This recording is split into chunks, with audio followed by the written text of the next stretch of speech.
Olá pessoal, muito bom dia. Muito me alegro de poder estar com vocês aqui mais uma vez, estudando a Palavra de Deus, compartilhando um pouco sobre a Palavra de Deus com a igreja.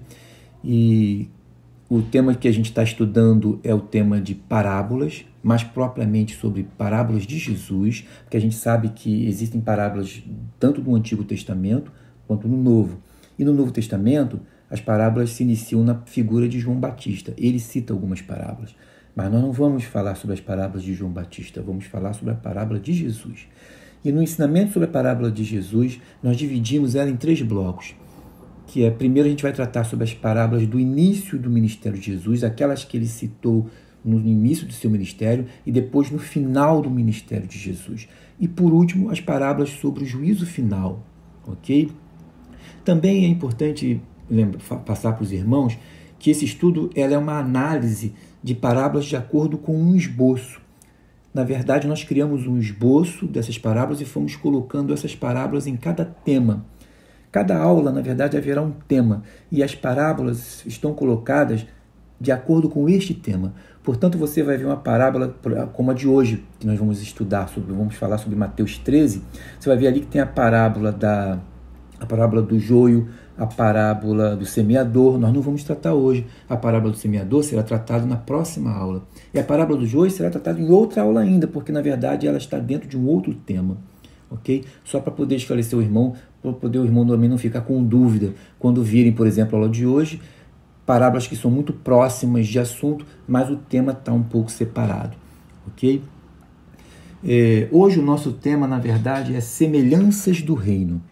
A última aula, o Bruno tratou sobre o conflito do novo e do velho. Hoje nós vamos tratar sobre a semelhança do reino. Parábolas que Jesus citou, onde ele coloca o reino de Deus é semelhante a, e em cima disso ele foi traçando. Nós temos hoje 6 parábolas acerca disso.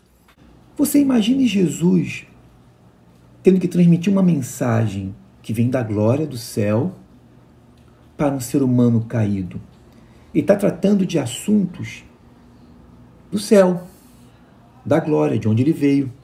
Então, a melhor maneira dele fazer isso é exatamente através de parábolas. A parábola é uma transmissão simples, simplificada, daquilo que é grandioso na glória no céu. Então, ele trabalha com este método a fim de que haja compreensão, a fim de que a mente humana consiga captar aquilo que, na verdade, são verdades do céu. Então, parábolas é a transmissão das verdades celestiais. Eu vou considerar o capítulo 4 de Marcos, o verso 33 e 34, como sendo o tema central do nosso estudo todo, durante todo esse período. Porque diz assim: e com muitas parábolas semelhantes lhes expunha a palavra, conforme o permitia a capacidade dos ouvintes. Muito embora a parábola seja uma forma simplificada e cheia de símiles, cheia de significados, cheia de sinais, simbologias, ainda assim a capacidade humana não conseguia muitas vezes entender. E para o povo, ele falava através de parábolas. Para os discípulos, ele também falava de parábolas, mas dava a explicação de algumas parábolas, como, por exemplo, ele explicou a parábola do joio e explicou também a parábola do semeador. Mas olha só o que diz o verso 34. E sem parábola não lhes falava, tudo, porém, explicava em particular aos seus próprios discípulos. Nos 3 evangelhos sinóticos, já que João não fala de parábolas, Jesus, na verdade, ele é apontado como o mestre das parábolas, porque, na verdade, ele é o mestre da vida. As parábolas são mensagens características de Jesus. Isso a gente viu em Mateus 4, 33 e 34. Como afirma um importante teólogo, todas as parábolas são altamente figuradas e constituem as maravilhas e impressivas exibições, diz ele aqui, da verdade. Todos os seus milagres carregavam um significado parabólico escondido, De modo que as parábolas, elas têm um significado muito mais profundo que o literal, aquilo que a gente está vendo. Estudando as parábolas, fica claro e evidente que os 30 anos que ficaram para trás, para nós, a gente não sabe o que aconteceu direito, lá em Nazaré, colocaram Jesus em contato com vários tipos de pessoas. Jesus estava intimamente associado com a vida humana e também a ordem política de seu tempo. Quando começou o seu ministério público, o heterogêneo grupo de personagens que tinha, na verdade, encontrado e o vívido cenário que conhecia tão bem esse cenário, foram transformados em narrativas inesquecíveis, meus irmãos. As parábolas de Jesus decodificam as grandezas do reino de Deus e suas insondáveis riquezas, como diz Paulo lá em Romanos 11, seus inescrutáveis caminhos.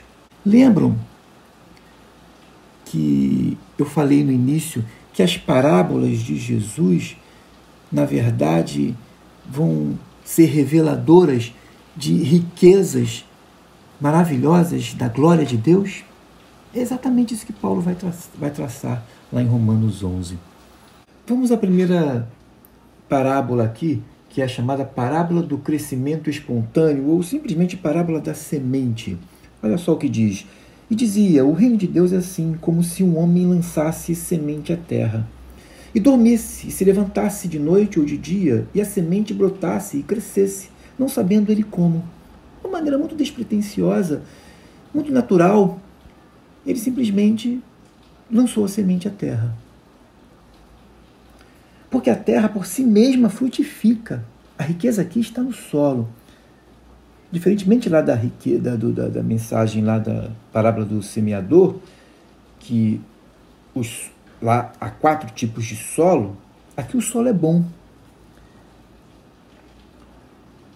Porque a terra por si mesma frutifica. Primeiro a erva, depois a espiga, por último o grão cheio na espiga. E quando já o fruto se mostra, mete-se-lhe logo a foice, porque está chegada a ceifa. Ora, quando diz aqui que a semente ela germina e cresce, não sabendo ele como, me faz lembrar lá do Salmo 127, verso 1, que diz que se o Senhor não edificar a casa, em vão trabalham os que a edificam. Impressionante, porque a obra aqui é feita por Deus. A casa é você, a casa sou eu. Deus é quem edifica esta casa do nosso coração, do meu eu. Se ele não edificar, em vão vai trabalhar esse homem aqui. Esse homem, sabendo disso, ele simplesmente dorme e descansa e levanta, sem preocupação alguma. A obra de Deus é perfeita na tua vida. Quando ele transformou a tua vida, ele transformou para sempre.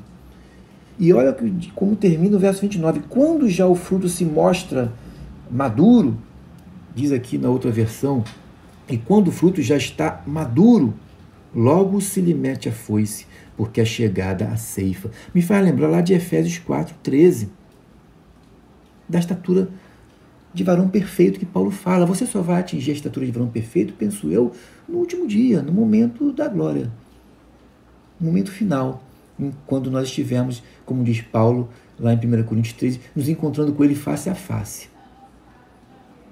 Então, quando você já se torna maduro, diz o texto aqui que o Senhor nos recolhe. Eu penso muito nisso, que na verdade todos têm seu momento, e Deus sabe, e Deus trabalha conosco até o último momento. Somente Deus sabe quando que eu, Ronaldo, estou efetivamente maduro, pronto. Mas essa maturidade aqui, ela é próxima daquela que diz Paulo lá em Efésios 4. Porque a varonilidade perfeita, penso eu, que só na glória. Porque enquanto vivemos neste mundo, meu irmão, enquanto vivemos neste mundo, é difícil. Não há perfeição. Esta parábola da semente, ou a parábola do crescimento espontâneo, ela parece que ser uma continuação da parábola do semeador. Ela mostra o crescimento natural da boa semente que caiu em solo bom. Enquanto a parábola do semeador ressalta a importância do solo apropriado para o crescimento da semente e o sucesso da colheita, aqui nesta parábola ressalta o poder misterioso da própria semente, como nós acabamos de observar agora há pouco, sobre, na verdade, o poder misterioso. Que poder misterioso é esse? É porque a obra é feita por Deus. Vamos à próxima parábola. Vamos ver agora a parábola do grão de mostarda. Tem em Marcos, capítulo 4, como nós diremos agora há pouco, mas tem também em Mateus. Eu vou ler Mateus, capítulo 13, porque as próximas parábolas nós vamos ver em Mateus, capítulo 13. Note que esta parábola parece que fala de um crescimento exterior do reino de Deus. Mas vamos a ela antes. E dizia: a que assemelharemos o reino de Deus? Ou com que parábola o representaremos? É como um grão de mostarda, que quando se semeia na terra, é a menor de todas as sementes que há na terra. Mas, tendo sido semeado, cresce e faz-se a maior de todas as hortaliças. Aqui está seguindo hortaliça, que é correto, é mais correto do que árvores. Em outro texto aqui, eu tenho uma outra Bíblia que fala que ela cresce e se faz árvore, que na verdade não é uma árvore, é uma hortaliça mesmo, que é a menor de todas as sementes que há na terra. Mas, tendo sido semeado, cresce e faz a maior de todas as hortaliças e cria grandes ramos, de tal maneira que as aves do céu podem aninhar-se debaixo de sua sombra. Há duas interpretações, uma extremamente positiva e outra muito negativa desta parábola. Okay? Uma aponta para o crescimento favorável do reino de Deus. Um crescimento, como eu falei, visível da Igreja de Cristo. E as aves aqui seriam povos, nações que se aninham para receberem da bênção do Senhor. Enquanto há uma interpretação extremamente negativa, nós vamos tratar dela daqui a pouquinho, dessas duas, que na verdade essas aves, e eles sempre colocam que aves do céu tem uma simbologia negativa na Bíblia, e a gente sabe que tem mesmo. Então, partindo por esse ramo, eles afirmam que, na verdade, são aspectos do mundo dominando e controlando a igreja, ok? O reino de Deus. Vamos às duas interpretações que se seguem sobre esta parábola, a parábola da mostarda. A lição desta parábola, na primeira versão, está em revelar o início do reino de Deus, que é de forma muito tímida e parece, ao mesmo tempo, insignificante. Ela foi introduzida por Jesus, um Jesus desprezado, um Jesus rejeitado, né? E também por Jesus humilhado e por 12 discípulos de pouca expressão. Ela, de repente, se torna o celeiro do mundo.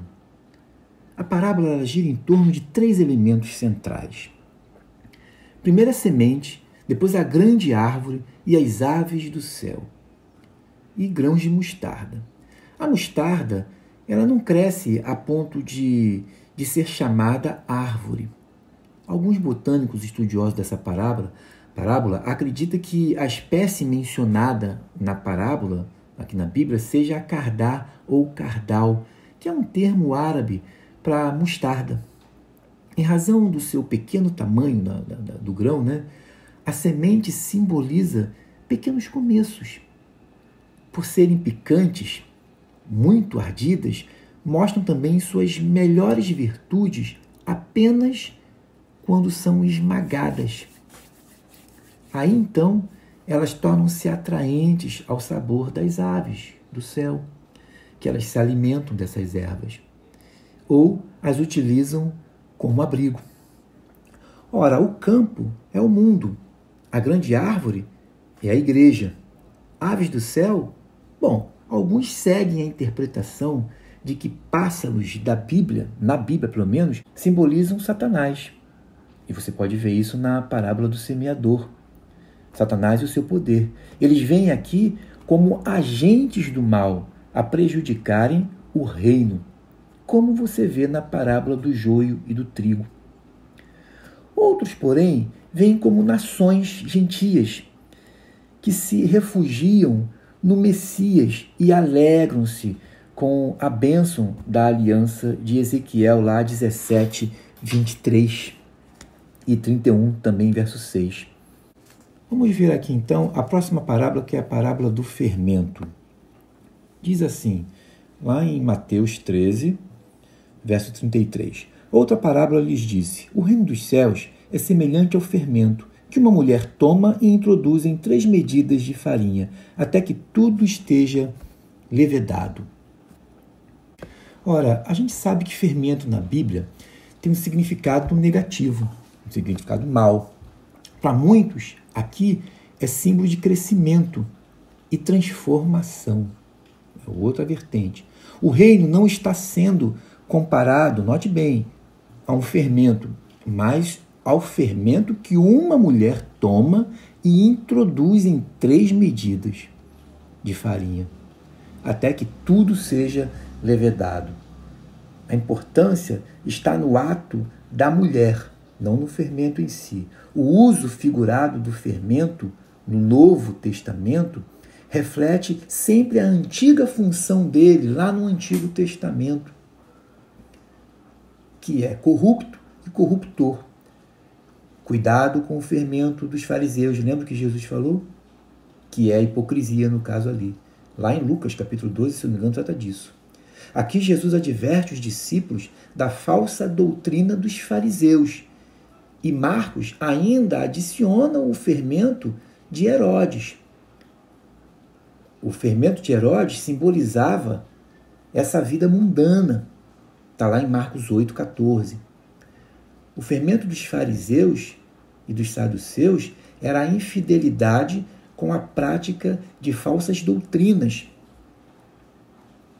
Como a gente pode ver, o fermento dos fariseus, na verdade, simboliza a formalidade e hipocrisia, ou seja, a religiosidade desses caras, o legalismo, a cegueira, enfim. E já o fermento dos saduceus, a gente sabe muito bem qual era, o ceticismo ou então o racionalismo, a negação do sobrenatural que eles não criam.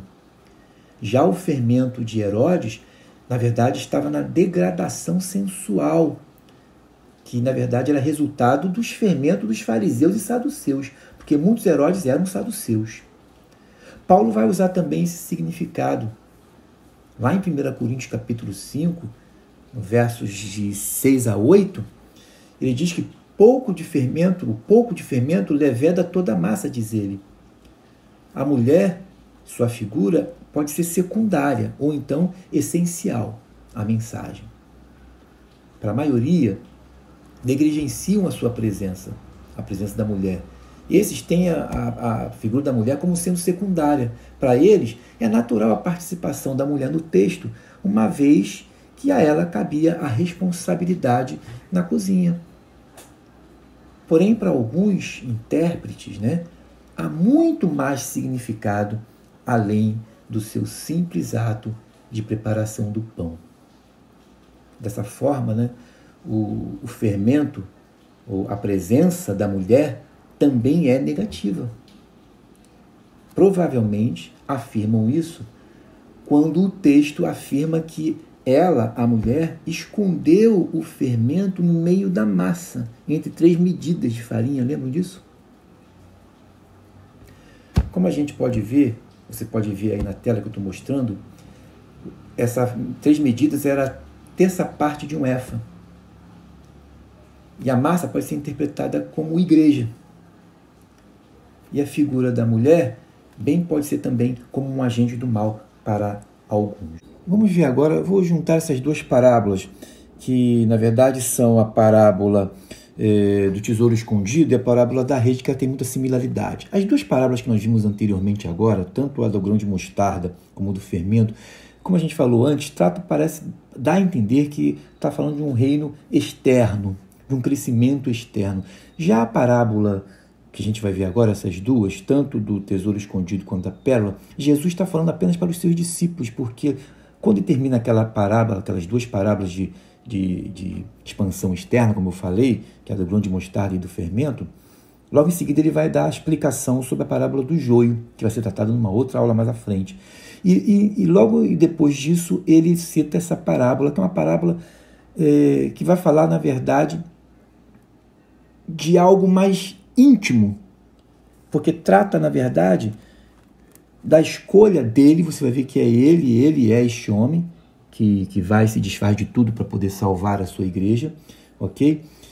Enquanto que lá parece realmente tratar de um aspecto de um reino visível e crescente. Vamos aqui rapidamente o que diz a parábola. Também o reino dos céus é semelhante a um tesouro escondido num campo, que um homem achou e escondeu, e pelo gozo dele vai, vende tudo quanto tem e compra aquele campo. Outro sim, o reino dos céus é semelhante ao homem negociante que busca boas pérolas e, encontrando uma pérola de grande valor, foi, vendeu tudo quanto tinha e comprou-a. Ambos falam de um homem que se desfez, se despiu para poder adquirir algo que ele viu como de grande valor. Ora, há um aspecto extremamente positivo nesta parábola e muitos consideram esse homem como sendo Jesus, que foi e se desfez, deixou sua glória e com preço de sangue, ele comprou a sua igreja. Portanto, o tesouro seria, no caso, a igreja, o homem é Cristo, ok? E a mesma coisa na parábola da pérola, onde, na verdade, o negociador também é Cristo, né? E vende tudo quanto tem, ele se desfazendo, ele deixando a sua glória para poder vir comprar a sua igreja com preço de sangue, e a pérola aqui é a igreja. Alguns também veem um aspecto negativo desta parábola, mas eu acho que aqui a grande ênfase realmente está nisso que eu acabei de falar agora, muito embora também alguns interpretam como sendo você que se desfaz de tudo para abraçar o Evangelho, ok? Onde, na verdade, aqui o tesouro seria o Evangelho. Mas parece que a maioria acredita que, nesta interpretação que eu acabei de falar aqui, o tesouro, na verdade, é a igreja. A igreja é o grande tesouro, é a grande pérola para Deus, ok? Agora vamos encerrar com a parábola da rede. Igualmente, o reino dos céus é semelhante a uma rede lançada ao mar e que apanha toda a qualidade de peixes. E, estando cheia, a puxam para a praia e, assentando-se, apanham para os cestos os bons, os ruins, porém, lançam fora. Assim será na consumação dos séculos. Virão os anjos e separarão os maus de entre os justos e lançá-los-ão na fornalha de fogo. Ali haverá pranto e ranger de dente. Bom, como você pode ver, esta parábola ela forma, na verdade, um par com a parábola do trigo e do joio, porque ambas mostram o bom e o mal. A diferença delas é que no joio e no trigo a cena acontece na terra, e na parábola da rede a cena acontece no mar, ok? Mas em ambas o mundo, na verdade, está envolvido. A ênfase da parábola da rede não está em usar a rede, mas, na verdade, está na consumação do século. No final fala isso. Como você pode ver aqui, a rede ela tem um significado da proclamação e apresentação do Evangelho, o Evangelho da graça redentora. A capacidade da rede de fazer uma varredura larga, né? Ela é larga e coleta todo tipo de peixe, muito peixe. Isso ilustra o alto alcance e a efetividade da ação do Evangelho. E o mar aí significa toda a massa caída da humanidade. Então, meu irmão, é uma lição profunda. E eu quero encerrar esta aula desta manhã lembrando o que diz o texto aqui, que, na verdade, são lançados fora os maus peixes, e diz no final que os anjos virão, eu quero ler até numa outra versão, na Bíblia que tem aqui, verso 49, assim será na consumação do século, sairão os anjos, e separarão os maus entre os justos, e os lançarão na fornalha acesa. Portanto, condenar as pessoas para o inferno, a igreja não tem não tem esta atribuição, como a gente cansa de ver. Não é verdade. Nem brincando a gente pode fazer isso, porque na verdade isso é uma atribuição dos anjos. Classificar quem é joio e quem é trigo, isso não é uma atribuição minha, não é uma responsabilidade minha, nem tua. Isso é dos anjos, disse Jesus. Eles virão na consumação do século e farão isso. Ok? Essa lição é uma lição muito importante para mim, porque me coloca numa posição de humildade.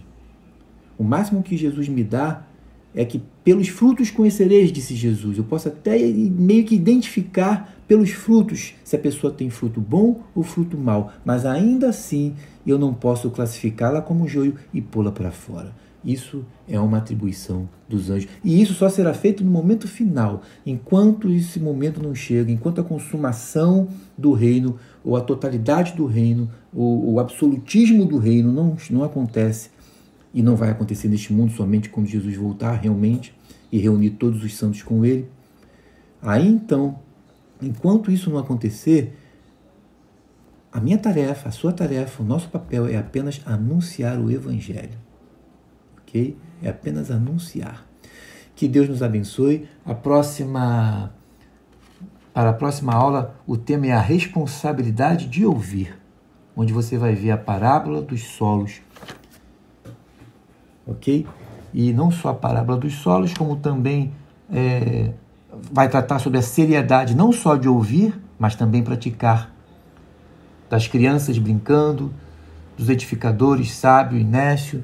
Bom, vamos ficar para a próxima aula. Deus abençoe você. Foi um prazer e uma alegria muito grande estar com vocês mais uma vez. E que esta manhã possa ter servido de enriquecimento para você, que com certeza serviu para mim. Mas analise essas parábolas com mais cuidado.